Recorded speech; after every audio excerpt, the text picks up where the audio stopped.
Olá pessoal, meu nome é Júlio Dalben, eu sou engenheiro e diretor da Irrigasol e hoje eu vou conversar com vocês sobre os princípios básicos que envolvem os sistemas de bombeamento de água com energia solar. Bom, os tópicos da aula de hoje são a geração solar, os motores, as motobombas e os inversores. Tá? Bom, começando pela geração solar. Em princípio, é um fenômeno muito simples. A geração solar ela vem do efeito fotovoltaico, não do efeito fotoelétrico, do efeito fotovoltaico. Tem aqui um esboço para vocês verem. Bom, o módulo fotovoltaico, popularmente chamado de painel solar, placa solar, mas tecnicamente se chama módulo fotovoltaico. O conjunto de módulos fotovoltaicos formam um painel fotovoltaico. Tá? Então, o módulo fotovoltaico, basicamente, ele é composto por uma junção, né, de dois semicondutores, uma camada N, uma camada P, são dopagens diferentes, assim como é um diodo. Talvez você já tenha ouvido falar, um LED, por exemplo. O LED é um diodo que emite luz. O módulo fotovoltaico é muito semelhante a um diodo e a um LED também. O módulo fotovoltaico ele recebe os fótons presentes na luz solar e por meio da dopagem ali das camadas N e P, ele consegue fazer com que os elétrons livres transitem entre as camadas e gere corrente elétrica, em resumo. Então, em princípio, é um equipamento, é um componente do sistema muito simples. Tá? Tanto que é um dos componentes mais robustos do sistema de geração solar é o módulo fotovoltaico, porque ele é muito simples, a fabricação dele é muito simples e é um dos motivos para os fabricantes darem muitos e muitos anos de garantia, cerca de 20 anos de garantia de geração de energia, em média.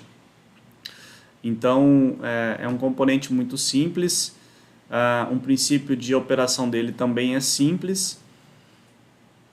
Ele trabalha com o efeito fotovoltaico, não o efeito fotoelétrico, o efeito fotovoltaico, em que os fótons presentes da radiação solar conseguem arrancar elétrons livres, presente ali na dopagem dos materiais N e P, e com isso forçar uma corrente elétrica que passa pela carga e, portanto, alimenta a carga, né? O que a gente precisa é corrente elétrica, elétrons fluindo pelos condutores.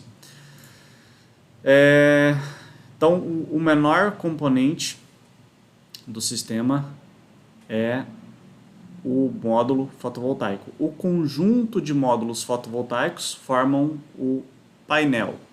Tá? Bom, o módulo fotovoltaico, basicamente, ele é composto por silício. É silício que depois recebe uma dopagem para virar uma camada N e depois e uma dopagem de um material diferente para fazer uma camada P e depois juntar os dois PN formando um diodo, uma espécie de um diodo. Começando assim pela origem, o silício vem basicamente da areia. Tá? É um dos materiais mais abundantes que nós temos na natureza. No entanto, o silício utilizado na fabricação de módulos fotovoltaicos ele é um silício de altíssima pureza, com coisa aí de 4 ou 5 dígitos de precisão, 99,9999 e talvez mais um 9% de pureza. Tá? E isso é muito difícil e muito caro de se alcançar. Tá? Então, apesar da matéria-prima ser muito abundante, que é a areia, atingir esse grau de pureza para a fabricação dos módulos é um processo caro e que demanda de muita energia. Então, nós temos aqui, uma vez que a areia, né, ela é fundida, purificada, até atingir um grau de pureza quase absoluto, é confeccionado aí os cristais de silício, policristalino, aqui no caso, da imagem, que depois formam os lingotes, eu vou mostrar para vocês. E esses lingotes, eles são cortados com um fio de diamante, na verdade é um fio diamantado, né? É um abrasivo, em wafers, que são umas bolachas de silício puro. Essas bolachas, elas recebem a dopagem de um outro material para formar o tipo N e o tipo P, e depois recebe os contatos elétricos. Isso forma uma célula. Essa célula é montada numa estrutura que, ao final, na conclusão ali do trabalho, forma um módulo fotovoltaico. Como eu falei para vocês, vamos começar aqui pelo lingote. Isso aqui é um lingote. Isso aqui é resultado da fusão do silício purificado num processo muito complexo, num processo caro, num processo que demanda de muita energia. Então esse material aqui acaba sendo muito caro, por isso está barateando cada dia mais, mas o custo assim, uma grande componente do custo do módulo fotovoltaico está aqui, está nesse lingote. Então esse material aqui é formado pela fusão do silício já purificado. Isso aqui é silício puro. Esse material ele é cortado com um fio diamantado, né, um processo abrasivo, e forma essas bolachas, né, esses wafers. Esses wafers, aqui nós temos dois wafers diferentes. Nós temos um wafer que resulta numa célula policristalina e um wafer que resulta numa célula monocristalina, que no final vai resultar no módulo monocristalino ou no módulo policristalino. Então essa aqui é a célula poli. Você consegue perceber aqui na imagem que tem essas manchinhas pretas, é oxidação, porque esse material, como ele não foi dopado ainda, se você encosta o dedo, ele oxida extremamente rápido. Então não ignora a manchinha preta mais escura, olha as manchinhas mais branquinhas aqui, mais clarinhas. Essas manchinhas, elas são uma espécie de impureza, né? O silício, na verdade, ele é puro, mas a forma como é fabricado esse wafer, ela é uma forma mais barata e resulta aí numa célula policristalina, que ela tende a ser menos eficiente e, portanto, mais barata, né? Que são os módulos policristalinos.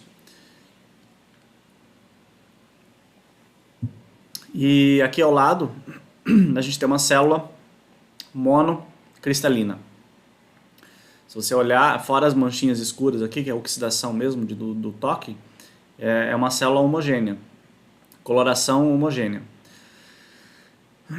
E aqui em cima a gente tem a questão da célula já dopada com as linhas de corrente, onde é feitos os contatos elétricos. Também é um material que tem que ser protegido, né? Então no módulo ele é protegido por vidro, por EVA.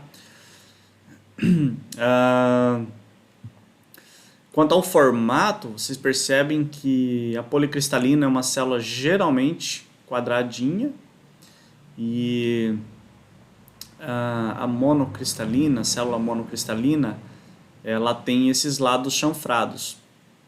O motivo é muito simples, na verdade. Isso aqui é um cálculo de aproveitamento de material. Porque o material que origina a célula, ele é um cilindro. Então ele tem um formato circular. Então as células são os wafers, né? Esse material é fatiado e forma células que são circulares, né? Que são redondas. E aí elas precisam ser cortadas para poder otimizar a área quando for montada num módulo. Otimizar o espaço ali no módulo, que geralmente tem um formato retangular.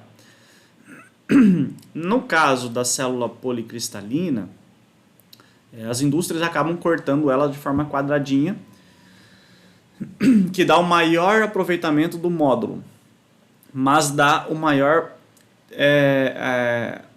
a maior sobra de material do processo, porque eu tenho que cortar os lados, então sobra muito material.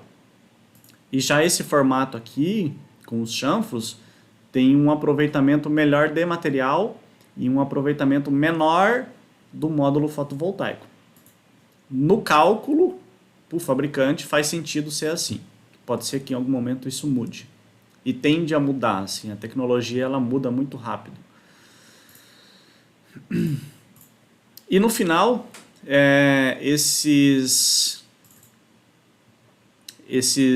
células, né, elas são montadas no módulo fotovoltaico e é feito os contatos elétricos.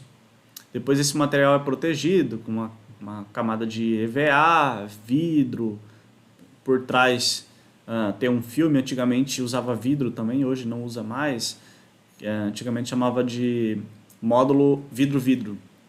Hoje é mais difícil de encontrar o vidro-vidro, ele é vidro na parte de cima, um vidro especial, um vidro temperado, um vidro que não é um vidro comum. O vidro comum chamam de vidro verde, que é um vidro que tem impurezas.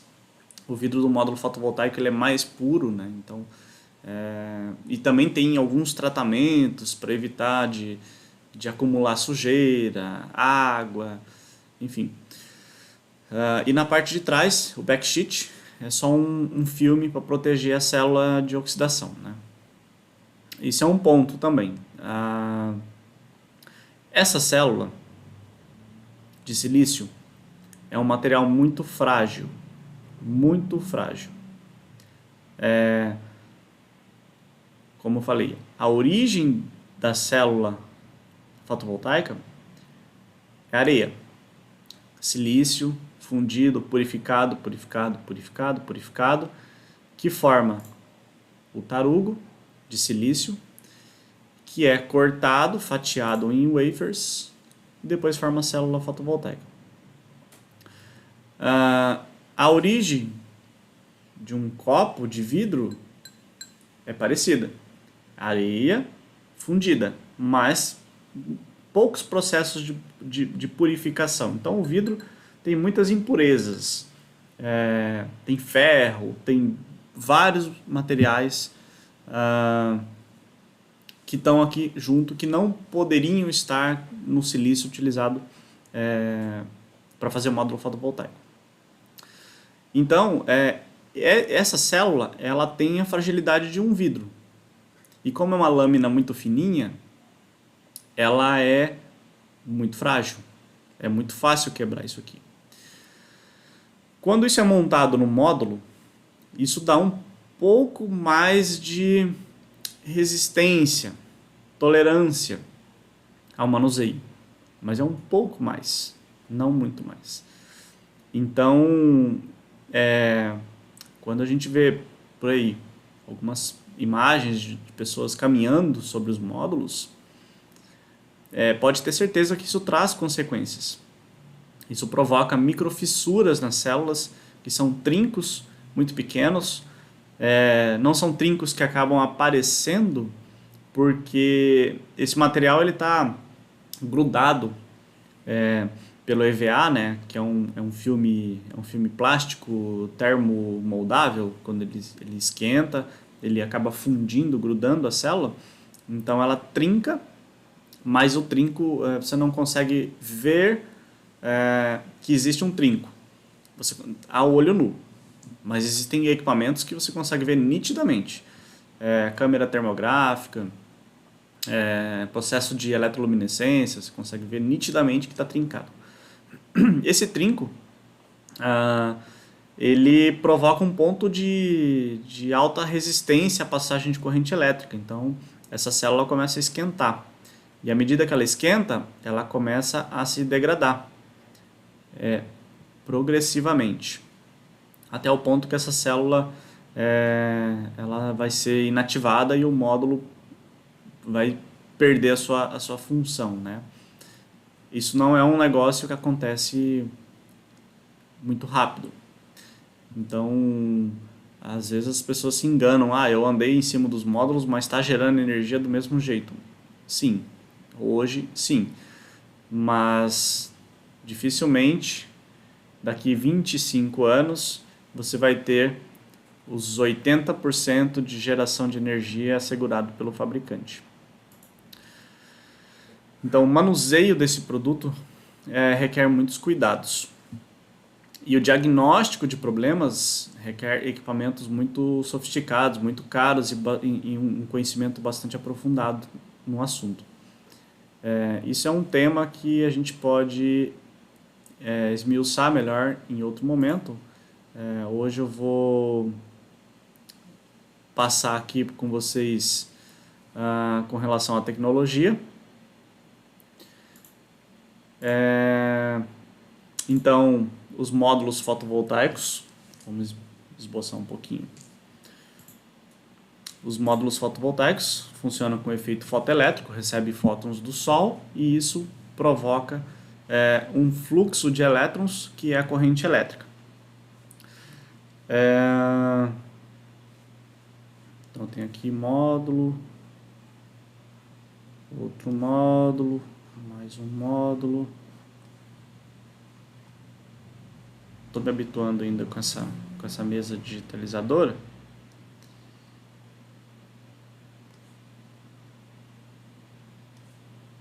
Mas vai dar certo.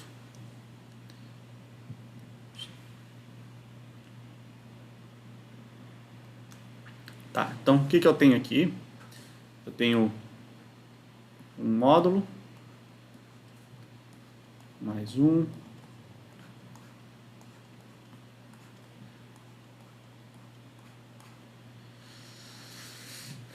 Tá, eu tenho 4 módulos, então cada unidade disso aqui é um módulo fotovoltaico, o conjunto delas forma um painel solar, o conjunto, não a unidade. E esse esquema, essa ligação elétrica, que é uma ligação série, onde o positivo de um módulo é ligado no negativo do outro,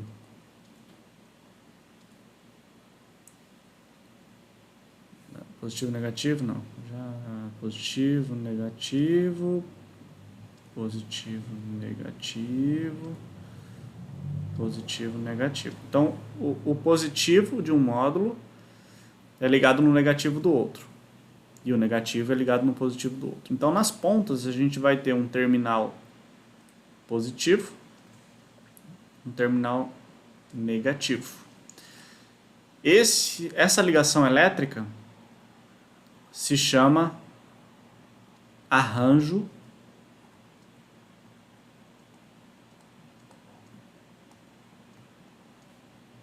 ou string em inglês. Aqui no Brasil se usa mais arranjo, mas isso é uma ligação string, né? Então, quando falar assim, o inversor tem 3 arranjos, então são 3 sequências de módulos em série. Tá? Tem um arranjo, um arranjo de, sei lá, um arranjo de 8, são 8 módulos. 3 arranjos de 8, são 24 módulos. Tá? Agora, com relação à tensão corrente, o módulo ele gera energia na forma de corrente contínua. Tá? Geralmente, na verdade, salvo algumas exceções, geralmente os processos de geração de energia físico ou químicos, eles geram em corrente contínua. Por exemplo, uma bateria, tem aqui uma bateria de carro, tem um terminalzinho aqui, tem um terminalzinho aqui, e aqui dentro eu tenho algumas placas. Vamos até mudar a corzinha aqui. Aqui dentro eu tenho algumas placas que são basicamente isso aqui são pilhas ligadas em série, né? E aí essas pilhas ligadas em série me dão aqui no terminal positivo, no terminal negativo, um nível de tensão, que no caso de uma bateria de carro é 12 volts de corrente contínua. No caso do módulo fotovoltaico, isso aqui é um processo eletroquímico. Processo eletroquímico. No caso do módulo fotovoltaico, é um processo eletrofísico. Né? É um equipamento que utiliza... Vou desenhar um solzinho aqui. Então, no caso do módulo fotovoltaico, é um processo eletrofísico. E pelo efeito fotovoltaico, né, os fótons provenientes do Sol provocam fluxo de corrente elétrica entre os terminais positivo e negativo. Mas a geração é feita em corrente contínua também, CC.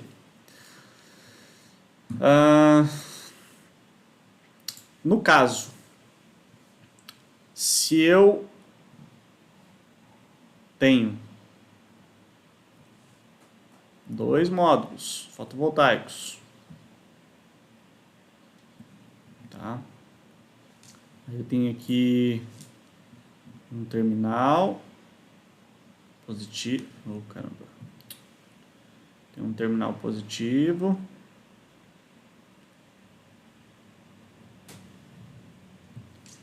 tem um terminal negativo.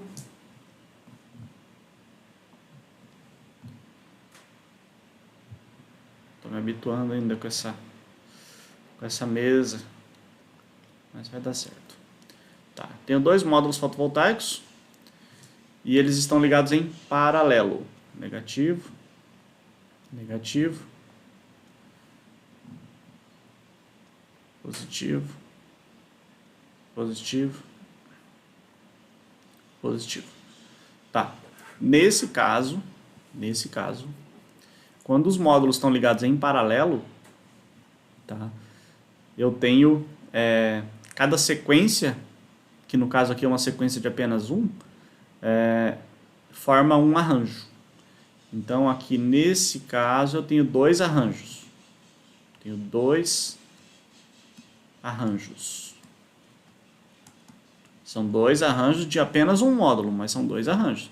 Eu poderia ter dois arranjos de 10, totalizando 20 módulos. Mas só para exemplificar. Nesse caso, numa ligação paralelo, a tensão é constante. A tensão, no caso, a tensão que eu vou ter aqui nos terminais de saída é igual à tensão que eu tenho em cada arranjo. É a mesma. Porém, as correntes se somam. Tá? Então, suponhamos que eu tenha 35 volts aqui, eu tenho 35 volts aqui. A tensão que eu vou ter aqui também é 35 volts.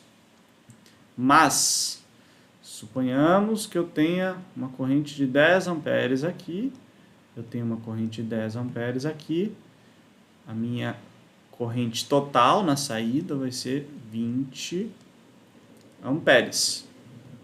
Tá? Quando a gente faz o cálculo de potência, isso faz sentido. Se eu tenho 35 volts, potência, que é igual V vezes I, potência é igual a 35 vezes 10 é igual a 350 watts. Cada módulo, cada arranjo, né? Qual que é a potência total que eu tenho? Potência total é igual a 35 vezes 20, que é igual a 700 watts. Esse balanço, ele tem que fazer sentido, tá? Ele tem que fazer sentido. Se, vamos supor, me enganei e somei também as tensões. Então, me enganei e achei que aqui não era 35, era 70. E a corrente também era 20. No cálculo de potência ia dar 1.400. Então, eu tenho dois arranjos de 350 mais 350 é diferente de 1.400. Então, isso não faz sentido, está errado. Tá? Então, a ligação em paralelo, você soma as correntes. Tá bom? Já na ligação em série, vamos desenhar novamente o módulo.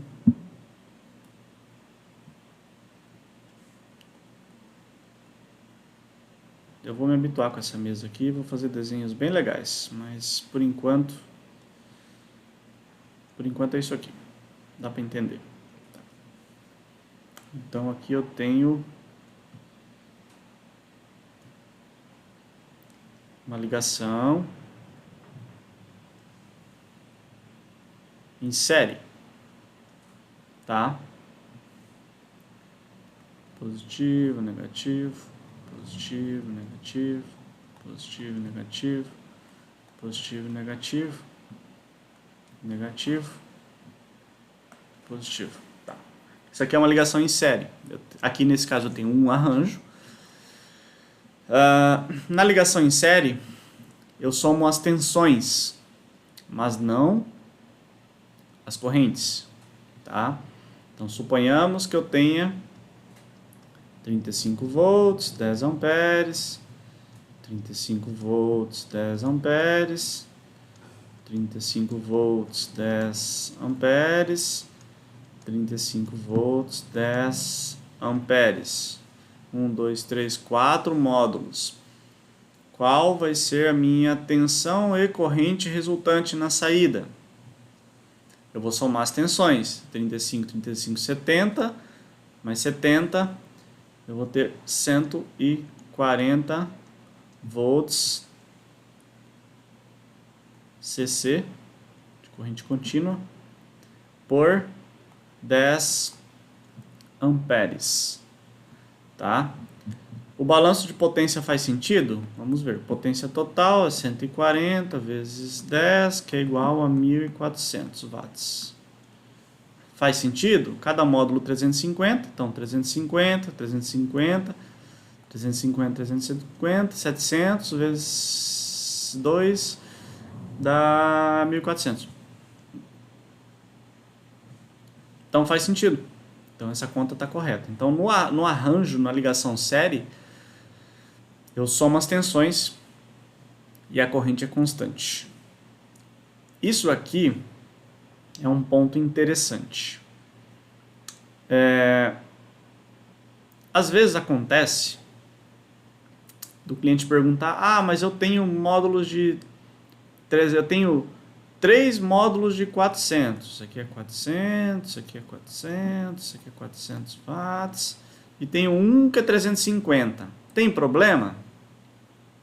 Tem problema. Tem alguns problemas, né?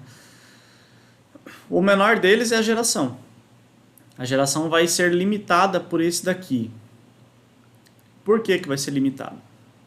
Pelo seguinte: vamos supor que esses módulos aqui sejam 12, 12, 12 e esse aqui é 10. Tá?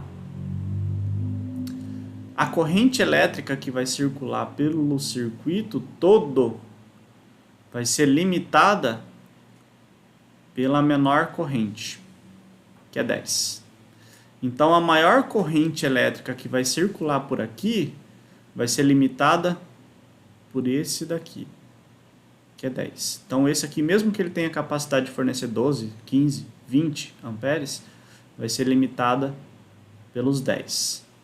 Então, apesar do cliente aí ter 3 módulos de 400 e um de 350, o comportamento, a potência total gerada pelo sistema, vai ser como se ele tivesse 4 de 350. Então, a menor consequência vai ser essa, a geração menor, né? Uma limitação de potência do sistema.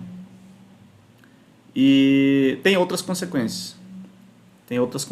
Mas não é um outro assunto. Isso é uma coisa mais técnica.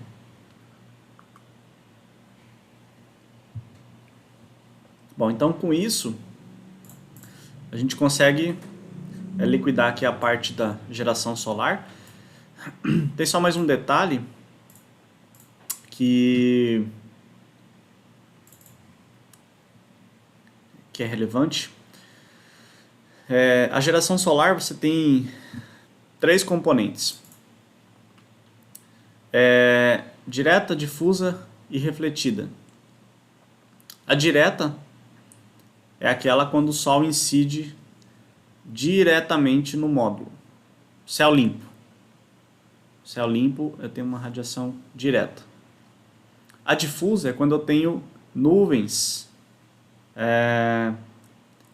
Não precisa ser em cima do módulo, ela pode ser próxima. Quando a radiação ela entra nessa nuvem e ela muda seu sentido, né? Ela sofre uma difusão e acaba contribuindo também com a geração, ou limitando, dependendo da condição de tempo. E a refletida é aquela que bate em objetos no solo, no chão, e atinge a superfície do módulo, contribuindo também para a geração. Tá? Existem coeficientes para isso, por exemplo, a refletida, se eu tenho um solo mais branco, por exemplo, a areia, ele favorece a geração refletida. Se eu tenho um solo mais escuro, ele diminui essa componente, mas ela existe. Se a gente for olhar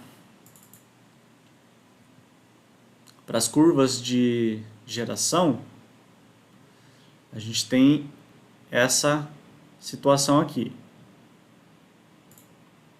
Aqui eu tenho as curvas de irradiância em função de horário e a potência, né, a irradiância em watts por metro quadrado. Então eu tenho 3 condições. Eu tenho a condição de céu limpo, céu nublado e sol com nuvens. Céu limpo, aqui em vermelho, é uma curva gaussiana, uma distribuição normal, né? Atingindo aí potências, né, de irradiâncias de próximo de 1180 watts por metro quadrado. No caso do céu nublado, aqui em azulzinho, veja que eu tenho irradiâncias muito mais baixas. Claro, isso depende de quão nublado esteja. Mas, basicamente, a minha componente direta, ela deixa de existir e eu tenho só a componente difusa. Então, eu tenho potências, irradiâncias mais baixas. E tem um fenômeno interessante aqui, no caso de Sol com nuvens. Veja que assim, esse serrilhado é em função de movimentação de nuvens. Ora eu estou encoberto, ora eu estou aberto, ora eu estou encoberto, ora eu estou aberto. Mas veja que eu tenho picos com potências muito elevadas, né? Potência, quando eu digo potência solar, né? Que é a irradiância. Com irradiâncias muito elevadas, que passam de 1.400 watts por metro quadrado. Isso é resultado de um efeito bem interessante, que chama efeito borda de nuvem, que a borda da nuvem, durante a sua aproximação, ela se comporta como uma lupa, né, uma lente convergente que concentra os raios solares numa determinada região, por um determinado tempo, geralmente muito curto. Então o efeito borda de nuvem ele resulta em potências altas, né, em radiâncias altas, por uma duração muito curta. Veja que atinge um pico, afunda, atinge um pico, afunda, atinge um pico, afunda. Então, para fins de cálculo de energia, ela não é muito relevante.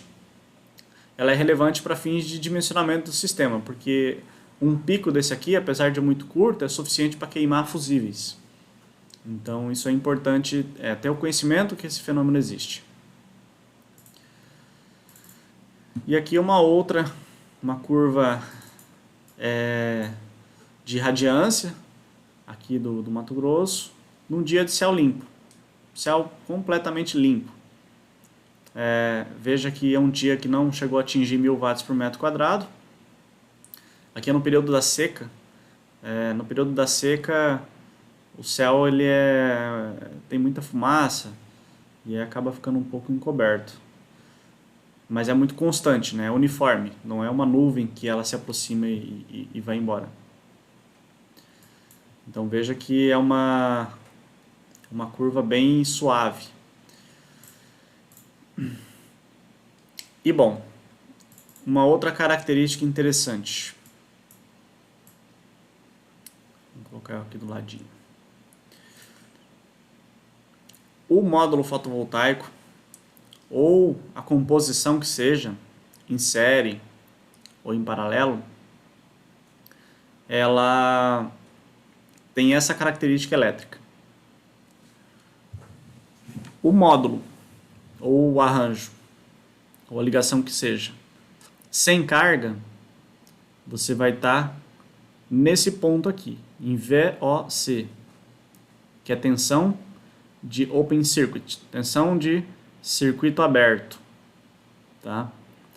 Essa tensão de circuito aberto, basicamente, é a maior tensão que o módulo ou o arranjo, ou a composição que seja, vai ter sem carga. Tá? E essa componente é influenciada por temperatura. Na verdade, todas elas são. Mas ela é muito relevante na hora de dimensionar também. O VOC, você tem que se atentar que o VOC que consta na etiqueta, nas costas do módulo, é o VOC em condições de laboratório, a 25 graus Celsius, 1000 watts por metro quadrado. O VOC numa região muito quente é menor e numa região muito fria é maior. E pode ser que tenha as duas coisas também. Pode ser que amanheça muito frio e ao longo do dia esquenta bastante. Então esse VOC ele sofre variação em função de temperatura. Isso é muito relevante na hora de ver os limites máximos de tensão do equipamento. Se você trabalhar muito em cima, pode ser que você tenha problemas em função de um dia frio. Esse VOC aumentou mais do que o que estava na etiqueta, porque na etiqueta é um dado normatizado, né? E então ele pode aumentar, ultrapassar os limites do equipamento e provocar queima do equipamento. Então essa é uma condição sem carga, já que é uma condição em curto-circuito. O módulo fotovoltaico, ou arranjo, enfim, ele se comporta como uma fonte de corrente limitada. Tá? Então não há nenhum problema em colocá-lo em curto-circuito. Fora as questões de segurança, tal, mas não há nenhum problema elétrico de colocar em curto-circuito. É diferente de uma bateria. Se você coloca ali em curto-circuito, a corrente ela tende ao infinito e vai provocar danos gravíssimos, né? Danos severos. O módulo fotovoltaico, pelo seu comportamento de fonte de corrente limitada, se você colocar ele em curto-circuito, a tensão vai a zero, que é o caso dessa curva aqui, desse gráfico, a tensão vai a zero e a corrente vai ao máximo, para aquela condição, tá? Porque a corrente vai depender da irradiância no momento, por ser uma fonte de corrente. Quem mais varia com a condição de tempo, com a condição de sol, é a corrente, não a tensão. A tensão varia também, em função da condição de sol, em função da temperatura, mas quem mais varia é a corrente. Então aqui o módulo está com os terminais em curto-circuito. Tá? Então, naquela continha básica que a gente fez, potência é igual tensão vezes corrente. Se eu tenho corrente máxima, vamos supor 12 amperes, mas eu tenho tensão zero, tá? Hipoteticamente zero, nunca é, mesmo que se coloque em curto-circuito, existe uma tensão mínima, mas vamos supor que a tensão é zero. Qual que é a potência disso? É zero, porque 0 vezes 12 é zero, 0 vezes qualquer coisa é zero. E na condição de circuito aberto, a mesma coisa. Vamos supor que eu tenho aqui VOC, tenho tensão máxima, 48 volts. Só que eu não tenho carga nenhuma, estou com corrente zero. Qual que é a potência? Potência é igual a 48 vezes zero é zero. Tá? Então, para eu desenvolver potência, para eu extrair potência do módulo fotovoltaico, do arranjo, que seja, eu preciso encontrar um ponto que esteja entre o VOC e o ISC, corrente de curto-circuito, e a tensão do circuito aberto. E esse ponto é o ponto de máxima potência, esse ponto aqui, PMP, ponto de máxima potência. Geralmente, o módulo atrás, ele informa qual que é o VMP, qual que é a tensão de máxima potência. Só que esse número não é fixo, esse número depende da condição do sol, depende principalmente da temperatura. Então ele pode estar um pouquinho para frente, um pouquinho para trás, um pouquinho maior, um pouquinho menor. É por isso que existe o MPPT, tá? MPP é Maximum Power Point, ponto de máxima potência. E o T é de tracker ou de tracking, que é o buscador, né? Aqui uma tradução livre seria rastreamento, mas não é bem um rastreamento, é um buscador do ponto de máxima potência. É uma inteligência do circuito para conseguir identificar qual é o ponto que eu consigo extrair a máxima potência do meu conjunto ali, da minha ligação de módulos fotovoltaicos. Se eu trabalhar aqui, por exemplo, eu tenho potência, mas não é a máxima possível. Se eu trabalhar aqui, eu também tenho potência, mas não é a máxima possível. Então o circuito, ele tem que, do inversor, né, do controlador de carga, enfim, a eletrônica ela tem que ter condições de localizar esse ponto, saber onde está esse ponto. E esse ponto muda o tempo todo. Se passa uma nuvem, ele muda. Se chove, ele muda. Então, esse ponto aqui, ele muda o tempo todo. Por isso, o circuito tem que estar o tempo todo acompanhando esse ponto. Tá? Então, com isso, a gente consegue passar para o próximo tópico, que é a parte de motores.